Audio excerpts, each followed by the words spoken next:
Hello, everyone. It's Ken Scott back with another video on a very interesting topic, something that um, was suggested to me, so to speak, by a Facebook friend. And as you guys are well aware, I am Chief Executive Officer at US Entry Waiver Services.com. And you guys know what we do. So there's no sense for me elaborating on that. Well, so many things have happened, so many changes. I don't even know where to start. First off, I hope everyone's had an awesome holiday. I hope Santa bought you everything you wanted. Um, I can definitely say Santa spoiled me as usual, which that's all good. Santa and the business as well, yada, yada, and all that nice stuff. So I won't go into detail about that. But the other day, I had a Facebook friend made a comment about something that I wanted to touch upon, and it ties into US waivers, actually. Long story short, there was a post out, and I made a comment about the offense that the person committed, and the Facebook friend, he saw that, and I mean, again, you guys already know what we do for a living, but he saw that, and he said essentially, why are you supporting these criminals, and some disparaging things about the gentleman. So I thought about that, and I said, you know what? I'm going to make a YouTube video about this. And I think I'm going to be very philosophical now. So what I decided was I've got my dinner here, and I've got, you guys know what? Oh, you can't see it. Oh, but basically it's white wine. I don't know what's wrong with the screen. That's really weird. There we go. I don't know what happened with that. But anyway, so I got dinner here and got white wine here, and let's look at it from a philosophical perspective. So what I looked up the definition of criminal, and it came back as a person that's committed a crime. So I thought about this, and I put the gentleman on here, and I said to him, I said, so what you're essentially saying, and I was polite and respectful. I said, what you're essentially saying is that people who are deemed criminals should basically be demonized, so to speak, and all that good stuff. And I won't bore you guys with the exact wording of his comment, but basically his thing was people who violate the rule of law or the law of the land, I think he said, basically should just be severely punished. So I said, okay, I said, fair enough. So the thing is, because, when I was 5 years old, like I told you guys before, I played chess at 5. I did 1,000-piece crossword puzzles. I listened to philosophy and classical music then, sometimes still do. When you're really young and you do that, it helps you develop your critical thinking skills and allows the neurons to accurately or efficiently fire within one's brain. Whereas your thinking skills, in a sense, are greatly enhanced. What does that say right there? Oh, okay. So I said to him, I said, okay, so you're saying that basically all criminals should be demonized and severely punished. And I said, okay, but you do realize that there are certain countries in the world where, if let's say if you're gay, that's criminalized and you're punished and persecuted. So I said, so what you're stating essentially is, by you, stating the fact that all criminals should be demonized, violating the law of the land or rule of land or law, you're essentially supporting the persecution of people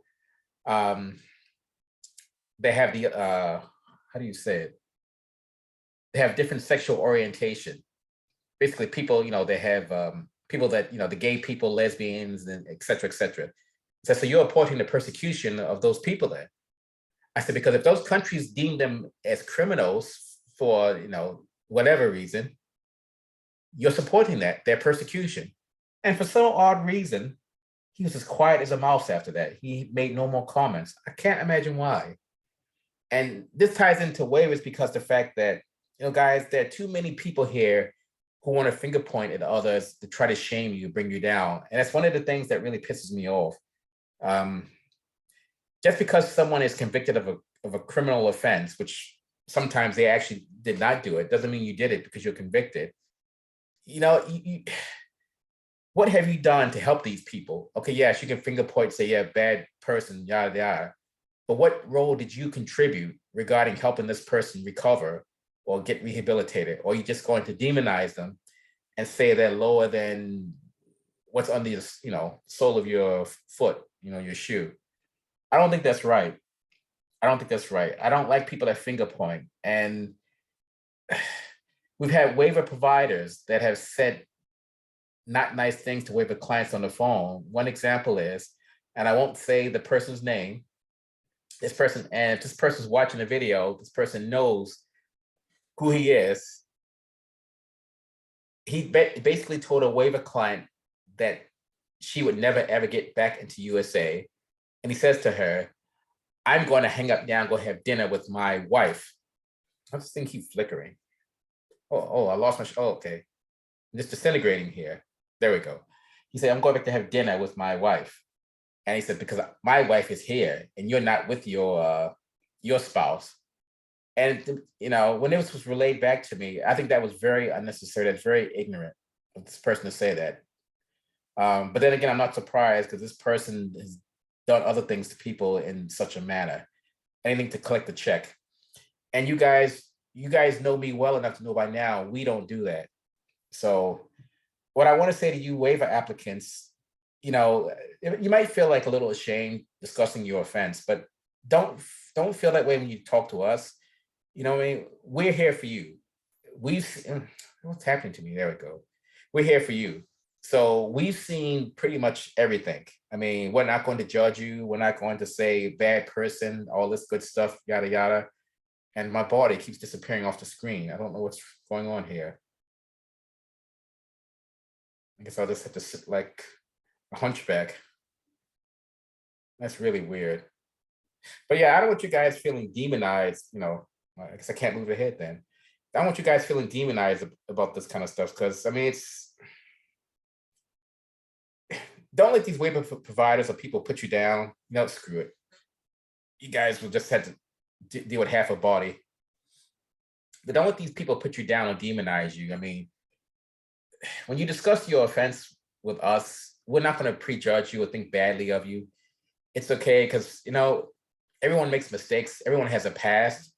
There's no one that walks on water, other than yours truly, of course. But there's no one that basically walks on water. So, guys, don't let people, shame you or finger point you, try to make you feel bad for your past. Your past is the past. What matters now is how you've changed your life around, so to speak, and how you've moved on and, better yourself. Another thing I want to point out, and I just wish this thing would stop flickering. Another thing I want to point out is the fact that now, I used to tell you guys we have a 98 to 99% success rate. Well, now we are at 100% success rate. 100% as of 3 days ago. Well, as of Monday, I guess that's 3 days ago. Now, with those numbers, that basically means that all first timers that come to us and have never done this before, there's a 100% chance they're going to get approved. So all first timers that come to us, that we accept, their situation and we prepare their waiver application, yada, yada, there's a 100% chance you will get approved. But the thing is, we have to accept you. We had to not went anywhere else. So what we're finding though, the people who went somewhere else and got denied, which is quite typical, and they come to us, those kinds of cases where about issues maybe 98 to 99% success in turning them around. We can't seem to get to 100% success on those. So I don't think we'll ever get to that point for the ones that got denied other places.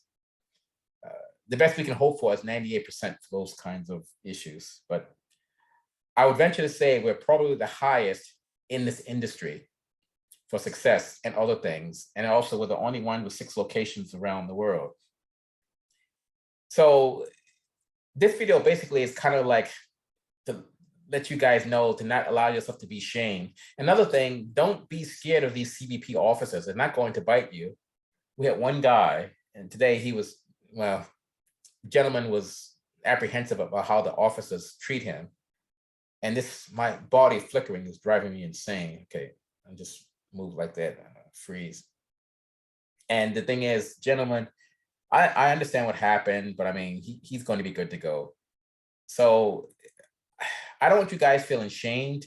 I don't want you guys thinking that, essentially that you're not good people or whatever, because it's not right for someone to put you down for stuff like that. And you guys have rights. So in Canada, if someone puts you down, then you know what? If they try to shame you to your face or online, then you know what? You hold your head up high and you basically tell them to kiss your ass. You say, hey, you go, kiss my motherfucking ass there. Why don't you shame that? And the reason why I said it is because the fact that you guys, stand up for yourself, stand up for your rights when you deal with, some of these people, because you got a lot of ignorant people out there. And you guys know me well enough to know I have no problem getting in someone's face physically and literally if they got something to say to me that's, challenging or negative. And I've already dealt with it with these competitors online. They don't have the balls to say it to me directly. They'll do it online like little wussies, keyboard commandos. But the truth of the matter is we still have the 6 locations. Now we have the 100% success rate. Got a lot of other good things happening. I don't know what else to really tell you guys. So the big thing is don't allow yourself to be shamed. I've heard people say disparaging things about people regarding their sexual orientation and place of birth. If I'm out in the pub and hear it, I will call the people out on it. I'll say, who are you to say this such and such about that person? It pisses me off when I hear it. And one of the things that really, really pisses me off, and a lot of these insecure males do this, is they try to shame women for how women behaved in their past. Like if they had a number of guys that they spent the night with or shagged or whatever, that's fine.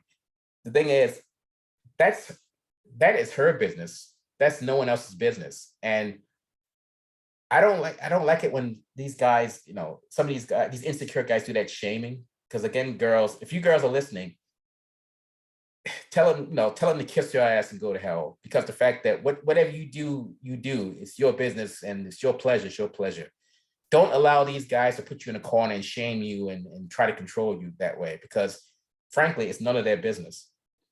And I'll be the first one to stand up for you and tell guys, why are you shaming her for her past? I mean, that's her past. So what? Big deal. Because you're not a man enough to be able to handle what's happened in her past. You're insecure, and you need to just go into the corner and face the wall, go play with yourself. I mean, it's simple as that.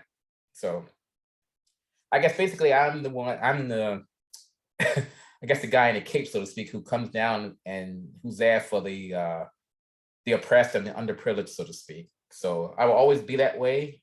I think that people should treat each other the way they want to be treated, just like I do. And I'm trying so hard to stop flickering on the screen, but I guess there's nothing I can do about that for the moment. And a lot of it all stems from stereotypes as well. People would look at me and give me stereotypes, say, apparently, all I drink is malt liquor and eat chicken. Well, guys, this thing is working. I've got chicken right here, roast chicken. So yeah, so I have roast chicken and I have white wine, which you guys already saw, but so what? I thought this would be like a nice fireside chat while I finish my dinner. But anyway, I'm not going to hold you guys up. This is more so like a little Christmas or New Year's type, just fireside chat session. And I don't know what is going on here with me flickering. If I sit like this, I seem to be okay. So anyway, Ken Scott, Chief Executive Officer, www.usentryWaiverServices.com, and with 888-908-3841 or 604-332-9213. And in the words of my Vulcan colleague, live long and prosper.